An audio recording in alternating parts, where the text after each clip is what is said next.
47 ఏళ్ల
సాయి కుమార్ రాజశేఖర్.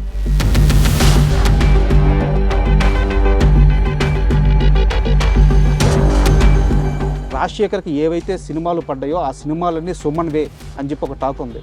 టాక్ ఒకటి వచ్చింది. ఈ చేతబడి చేపించిన వ్యక్తులు ఎవరు సార్? కేరళలో చాలా ఫేమస్ చోట.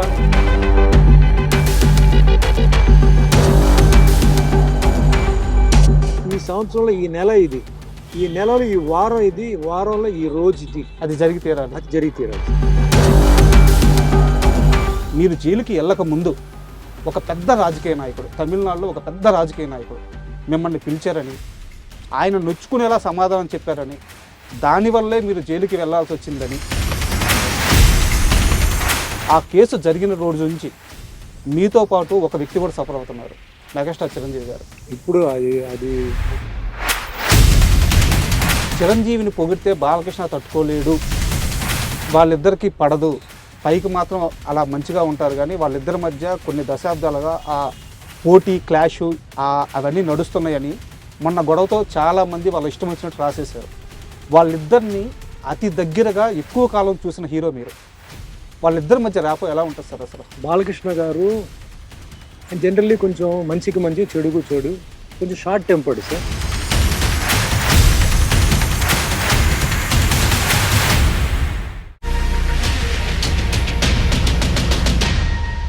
Hi, welcome to my show. ఈరోజు మనతో పాటు ఉన్న గెస్ట్కి 2 తెలుగు రాష్ట్రాల్లోనే కాదు, యావత్ సినీ ప్రపంచంలో పరిచయం అవసరం లేదు. 47 సంవత్సరాలుగా ఆయన సినిమా కెరీర్ కొనసాగుతుంది. 700 పైగా చిత్రాలు, అందులో 100కి పైగా తెలుగులోనే హీరోగా ఆయన నటించారు. ఆయన సినీ ప్రపంచానికి శ్రీనివాసుడు.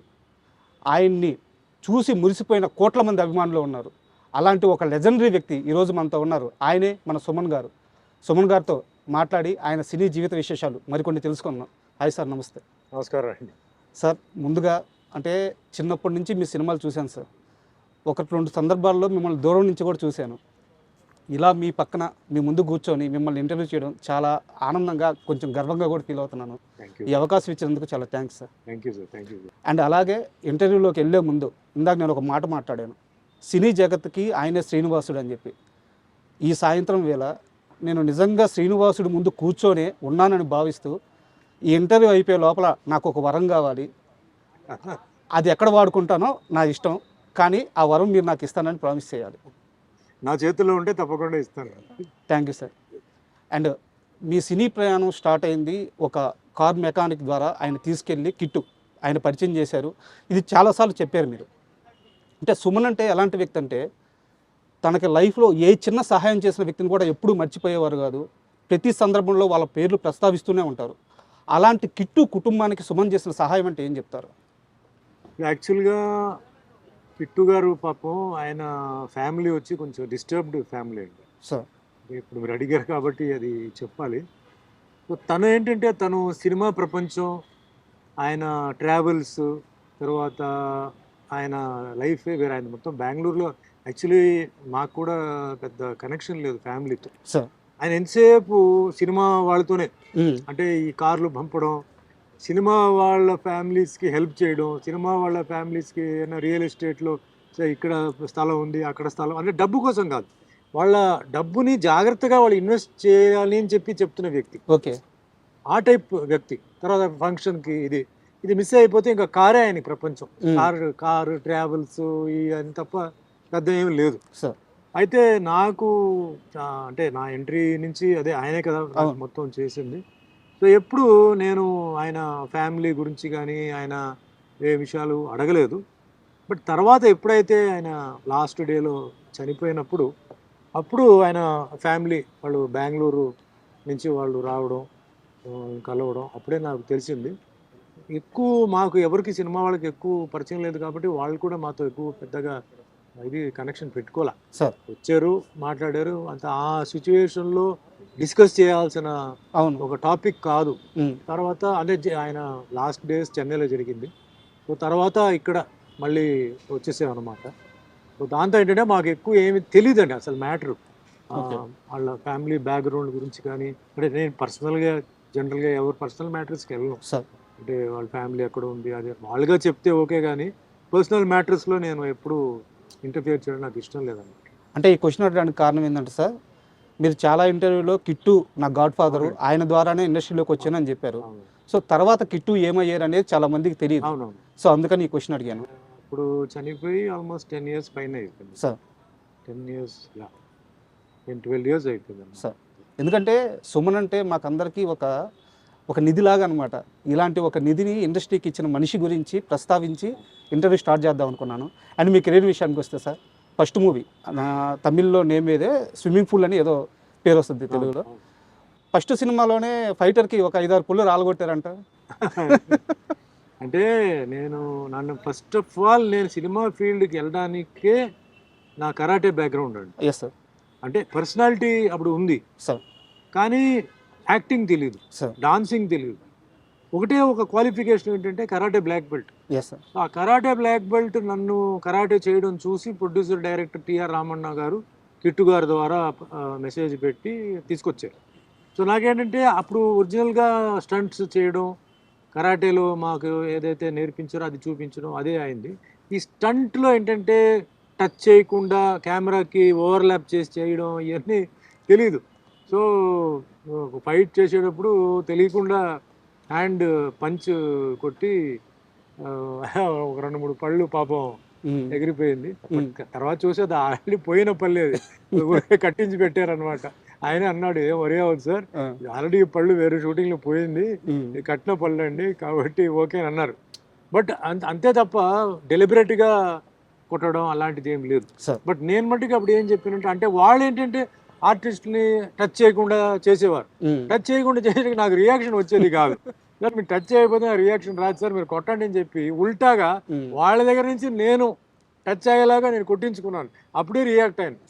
తర్వాత ఏంటంటే సినిమా ఫైట్ అంటే రియల్ ఫైట్ కాదు, ఇది టచ్ అవ్వకుండా చేయాలి. అంటే నేల మీద దొల్లడం, పైనుంచి దూకడం అవన్నీ నిజం.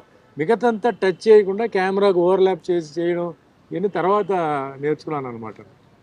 అండ్ అప్పటికే మీరు తమిళ్లో చాలా పెద్ద స్టార్ అయిపోయారు. తెలుగులో అప్పటికి ఏంటంటే సీనియర్ హీరోలు అప్పుడప్పుడే తగ్గుతూ యంగ్స్టర్స్ వస్తున్నారు. అలాంటి టైంలో కరెక్ట్ టైంలో మిమ్మల్ని తెలుగులోకి తీసుకొచ్చింది భానుచంద్ర గారు. తమ్మారెడ్డి భరద్వాజ్ గారితో ఇద్దరు కిలాడీలు అనే మూవీ ఫస్ట్ ఛాన్స్ వచ్చింది, కానీ ఆ సినిమా లేట్ అయ్యి తరంగని ముందు రిలీజ్ అయ్యింది. Relangi Narasimha Rao director, first director Relangi Narasimha Rao garu, first producer Tammareddy Bharadwaj, నన్ను పరిచయం చేసింది భానుచందర్. బట్ అది ఆగిపోవడంతో ఏమంటే నాకు ప్రతాప్ పాట్స్ రాఘవ గారు అంటే అంతకు ముందు అడిగింది ఆయనే. అప్పుడు ఈ సినిమా చేస్తున్నా అని చెప్పి తర్వాత రమ్మంటే ఆయన ఇంట్లో రామయ్య వీధిలో కృష్ణ సినిమా మొదలు పెట్టారు. కోడి రామకృష్ణ గారు కూడా వచ్చి నన్ను అడిగారు ఏవిఎం స్టూడియో చెన్నైలో. లేదండి నేను ఒకటి చేస్తున్నాను, ఒకటి అయితే చూద్దాం అని చెప్పి నేను పెండింగ్ పెట్టాను. తర్వాత వచ్చారు.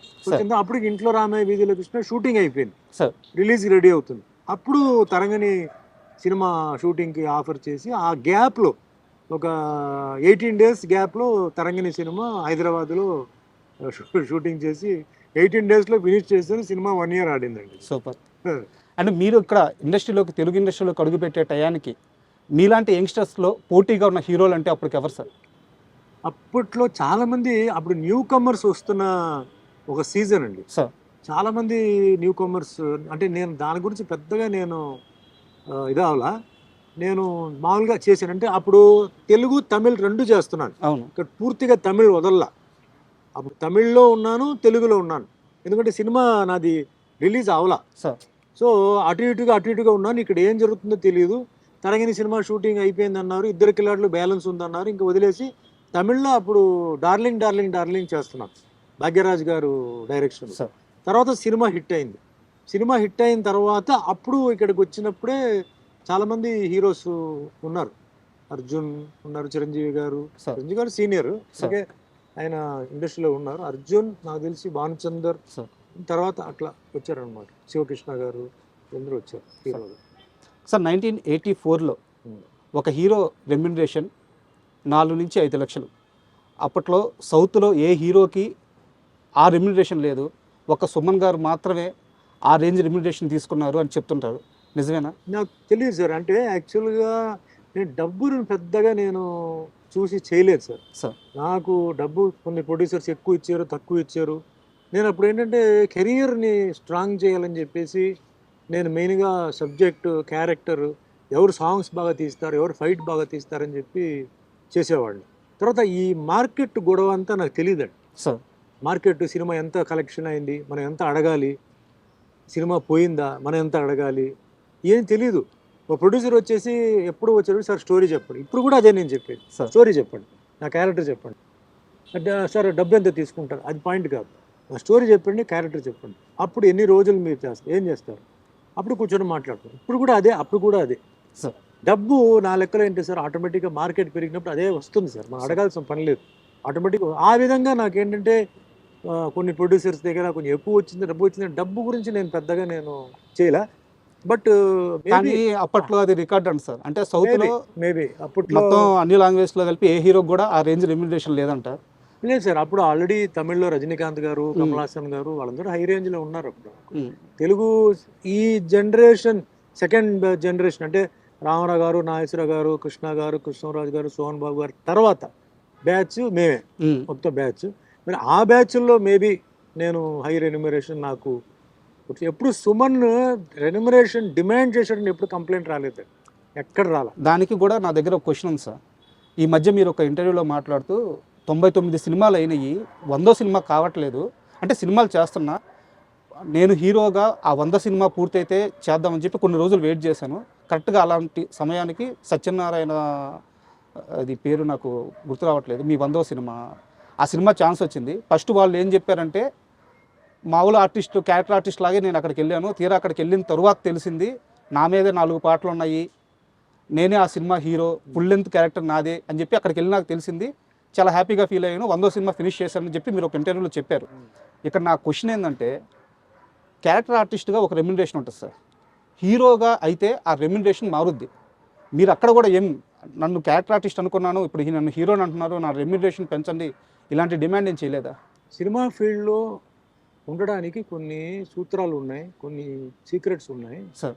ఫస్ట్ థింగ్ ఏంటంటే you have to be destined sir. నీ తలరాతిలో రాసి ఉంటేనే నువ్వు సినిమా ఫీల్డ్లో ఉండగలుగుతావు సార్. డామినేట్ చేసేది అది రెండోది, పొజిషన్ అనేది మూడోది సార్. ఇవన్నీ గ్రేడ్స్ ఉన్నాయి. కానీ ఇండస్ట్రీలో ఉండాలంటే నీ తలరాతో చేతిరాతో ఉంటే తప్ప నువ్వు ఉండలేవు, ఒకటి. సెకండ్ థింగ్, నువ్వు అందరితో డార్లింగ్గా ఉండాలంటే ఫస్ట్ థింగ్ ఏంటంటే సెట్లో అందరితో మంచిగా ఉండాలి, ఫ్రెండ్లీగా ఉండాలి. సార్. గర్వం, సక్సెస్ వచ్చినప్పుడు గర్వం, తర్వాత అహంకారం అవన్నీ లేకుండా ఎంత లో ప్రొఫైల్ వెళ్తే అంత మంచిది. ఆర్టిస్టులే కాదు, టెక్నీషియన్స్ని కూడా నువ్వు నవ్వుతూ మాట్లాడుతూ ప్రేమించి మర్యాద అంటే ఇస్తుంటే, ఇదన్నీ ఏంటంటే connections, these are all wires to connect to longevity అని చెప్పి నాకు మెసేజ్ చేయాలి. అని ఎప్పుడు రెన్యూమరేషన్ అడగొద్దు. ఓకే. నీ రెన్యూమరేషన్ ఆటోమేటిక్గా నీకు వస్తాయి. నీ రేట్ ఇంత, నాకు ఇంత, అంత వెళ్ళు మార్కెట్లో. ఎందుకంటే నీ సినిమా కొన్నవాడు ముందు బాగుపడాలి, నీ ప్రొడ్యూసర్ ముందు ఏంటంటే అమ్మయ్య నేను సుమన్తో చేస్తే నాకు డబ్బు మిగిలింది అని ఫీలింగ్ రావాలి. డైరెక్టర్ అనేవాడు సుమన్ వస్తే నాకు టెన్షన్ లేదయ్యా, చెప్పింది చేస్తాడు, వెళ్ళిపోతాడు, చెప్పిన డేట్ ప్రకారం వస్తాడు, పోతాడు. ఇలాంటిదని నువ్వు సంపాదించుకోవాలి. ఎప్పుడు ఈ రూల్స్ పెట్టుకొని చెప్పాడండి ఫస్ట్ నా టిఆర్ రామన్న గారు. ఈరోజు కూడా నేను అదే పాటిస్తున్నాను. 47 years in a field is not a joke అండి. Yes sir.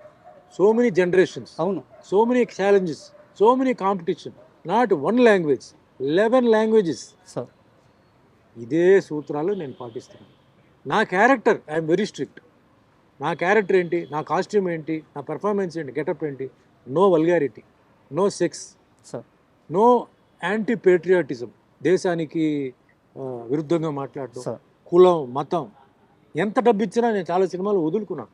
ఎంత డబ్బు ఇచ్చినప్పుడు డబుల్ మీనింగ్ డైలాగులు, సెక్స్ డైలాగులు, ఈ డైలాగ్ మానేశాను. ఖాళీగా ఉన్నాను ఇంట్లో. సార్ సుమన్ కొన్ని రోజుల్లో ఖాళీగా ఉన్నాడని కారణం ఏంటంటే అప్పుడు ఆ సీజన్ జరుగుతుంది. ఓకే డబుల్ మీనింగ్ డైలాగ్స్తో సినిమా, కామెడీ గీమిడీ అన్నది నేను పోలా. అప్పటికే అన్నమయ్య సినిమా చేయలా, సార్ అప్పుడుగా మామూలు సుమన్ హీరో. సార్ నేను ఎందుకంటే నేను చాలా కష్టపడి ఒక ఇమేజ్ని సంపాదించుకున్నాను సార్.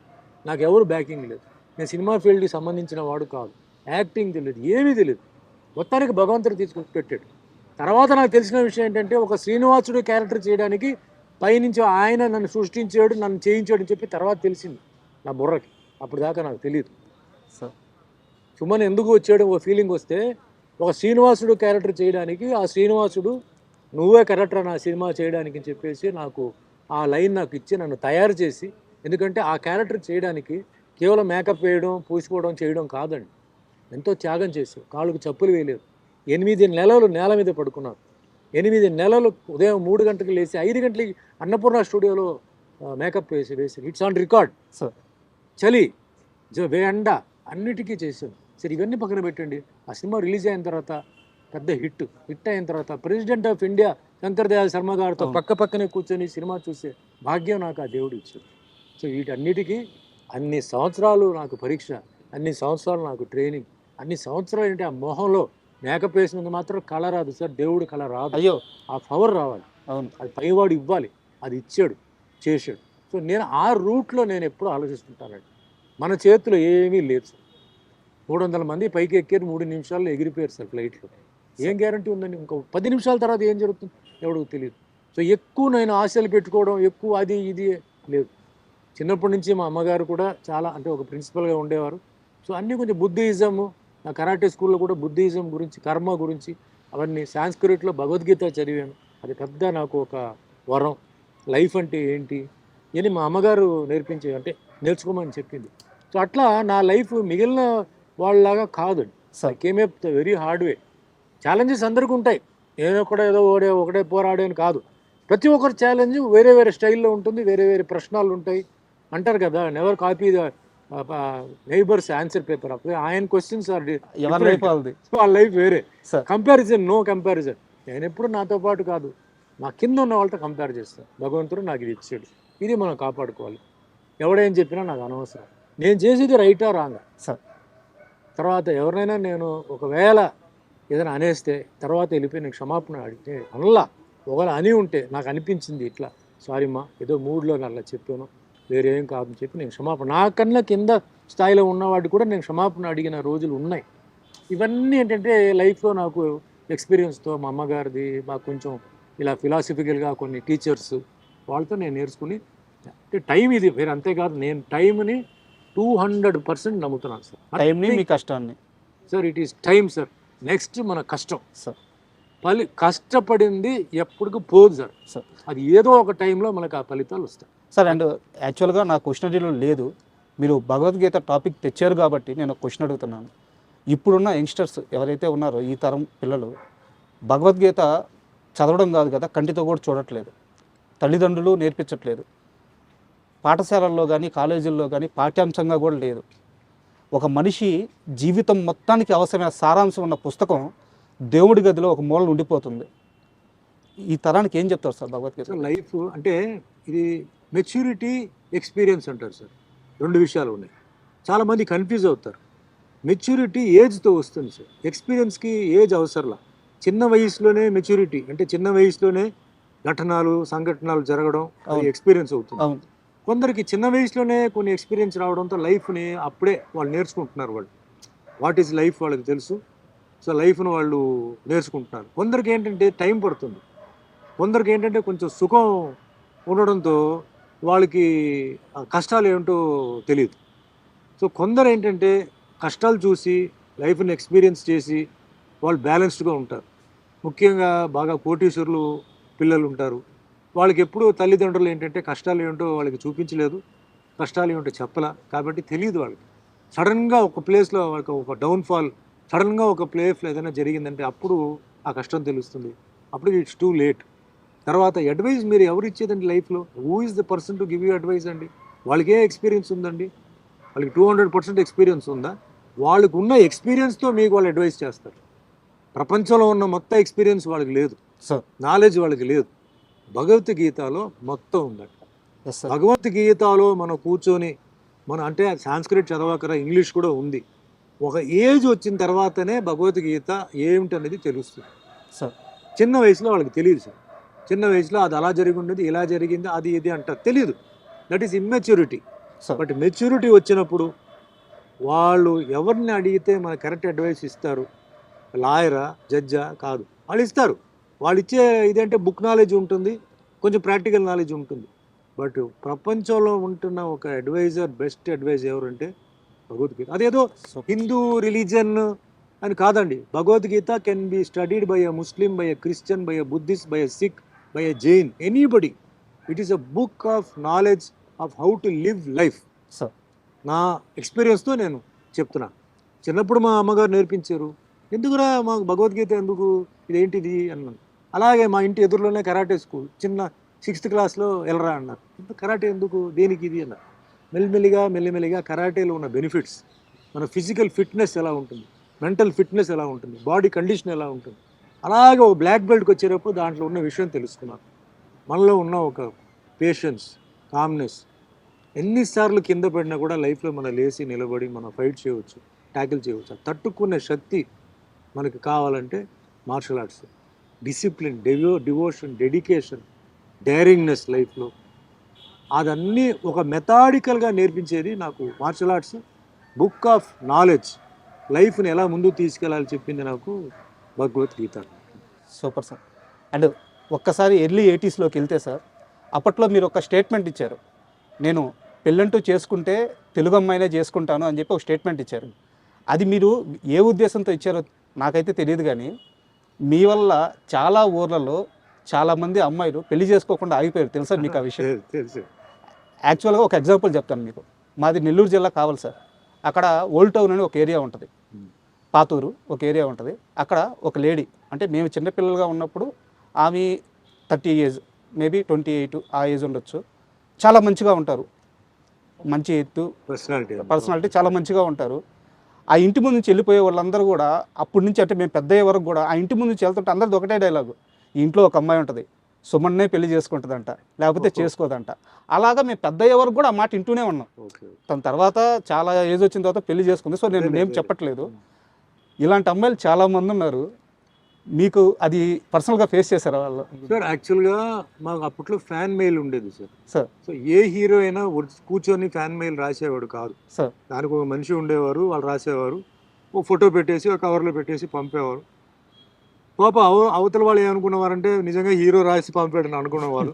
తర్వాత వాళ్ళకి తెలిసిందే అతను కాదు అని. బట్ ఏదో అట్లా పిచ్చి పిచ్చిగా ఏదో ఉండేది.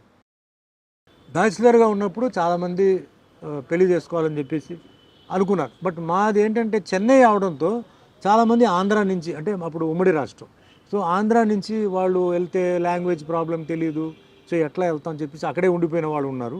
అప్పట్లో ఎక్కువ సినిమాలు షూటింగ్ కూడా చెన్నైలో జరిగింది, ఆంధ్రాలో జరగల. తక్కువగా నెల్లూరు వరకు ఉండేది మ్యాక్సిమం, లేదు రాజమండ్రి, గుంటూరు, అంతే, వేరెక్కడ జరగల. అది కూడా 15 రోజుల షెడ్యూలే, సో ఎక్కువ కాంటాక్ట్ లేదు. ఇంకోటి వాళ్ళకి ఏంటంటే చెన్నైకి వచ్చి ఎక్కడ వెళ్ళాలి, ఎక్కడ వెతకాలి అని కొందరు, కానీ కొందరు వెళ్ళి వెతుకుదాం అని చెప్పి బయలుదేరదామని చెప్పి అన్ని మూట సర్దుకొని వచ్చేసి వెతికిన వాళ్ళు ఉన్నారు. మాకు తెలియకుండా చాలా స్టూడియో గేట్ దగ్గర నుంచొని, అంటే వాళ్ళ ఫీలింగ్ అంటే ఒక స్టూడియో అంటే ఇది ఒకటే, ఇంకా ఇక్కడే వస్తారు అనుకునేవాళ్ళు. పాపం వాళ్ళు తెలియదు సార్. అంటే sorry to interrupt you sir, చాలామంది అమ్మాయిలు ఒక్కసారి సుమన్ గారిని చూస్తే చాలు అనుకుని బతికిన వాళ్ళు కూడా ఉన్నారు. ఇప్పుడు కూడా. అంటే నేను గొప్పగా చెప్పట్లేదు. ఇప్పుడు చాలా ఎక్కువ లొకేషన్స్కి మనం వెళ్తున్నాం సార్, కొంచెం ఫారెస్ట్ లొకేషన్స్, విలేజ్ అని వెళ్తున్నాం కదా. ఇప్పుడు చాలామంది లేడీస్ ఇప్పుడు కూడా వచ్చి, అంటే పెళ్ళి అయిపోయి వాళ్ళకి పిల్లలు అందరూ ఉన్నారు, వచ్చి సార్ మేము ఒకప్పుడు మీ డైహార్డ్ ఫ్యాన్ అండి, సో ఒక్కసారి జీవితంలో మిమ్మల్ని చూడాలి అని చెప్పి అనుకుంటే సినిమాలకు కుదరలా. తర్వాత మీ ఇంటర్వ్యూస్ వచ్చేది టీవీలో, సో ఇంటర్వ్యూ రూపంలో మేము మిమ్మల్ని చూసి అబ్బా సుమన్ అంటే ఇదా, సో సో మేము చాలా ఆనందపడ్డాం. కానీ ఈరోజు ఫేస్ టు ఫేస్ మీరు వచ్చుంటే మాకు ఏం మాటలు రావట్లేదండి, మేము నిజమా ఇది ఏంటి అని మాకు తెలియదు. ఎందుకంటే వాళ్ళు చాలా డీప్ ఊర్లో ఉంటారండి, వాళ్ళకి రావడానికి అవును. పోవడానికి యాక్సెస్ ఉండదు వాళ్ళకి. సో అట్లా ఇప్పుడు కూడా వచ్చి ఫీల్ అయ్యి చెప్పేవాళ్ళు ఉన్నారు. సో చెప్పి పాపం అంటే ఒక మంచి ఉద్దేశంతోనే మా పెళ్ళి అయిపోయి ఇదిగో మా పిల్లలు మా ఫ్యామిలీ మా హస్బెండ్ ఇలా చెప్పి వాళ్ళు ఒక మంచి ఒక సార్ ఫ్యానే కదా సార్ ఇప్పటికీ. ఫ్యానే సార్, అది ఏదైనా ఫ్యాన్ మేల్ ఆర్ ఫీమేల్, అవును. Vice versa. అవును. ఇప్పుడు ఫీమేల్స్ ఎట్లా ఉన్నారో అలాగే మేల్స్ కూడా ఫీమేల్ హీరోయిన్కి అట్లా ఫ్యాన్ అయిపోయి ఇప్పుడు చాలామంది హీరోయిన్స్కి ఇదే అయిపోయి అట్లా ఉన్న వాళ్ళు కూడా ఉన్నారు. ఇది అంటే ఇది ఇండస్ట్రీ అంతే సార్, ఇది మనం తప్పదు. ఈ ఒక్క ఇండస్ట్రీలోనే ఉంది అది. అవును. నెక్స్ట్ స్పోర్ట్స్లో ఉంది. మళ్ళీ మంచి స్పోర్ట్స్ మ్యాన్ అయితే పెళ్లి చేసుకోవాలని అమ్మాయిలు మీరు చూస్తుంటారు, మంచి స్పోర్ట్స్ కాంపిటీషన్ జరిగేటప్పుడు గర్ల్స్ వస్తారు ప్రపోజ్ చేయడం బ్యాచులర్గా ఉంటే వస్తారు. ఐ థింక్ అది అంతే, వేరే దేంట్లో లేదు ఇంత క్రేజ్, వేరే దాంట్లో లేదు. అఫ్కోర్స్ బిజినెస్ అయితే అది వేరే అనుకోండి. బట్ ఒక సీరియస్ క్వశ్చన్ సార్,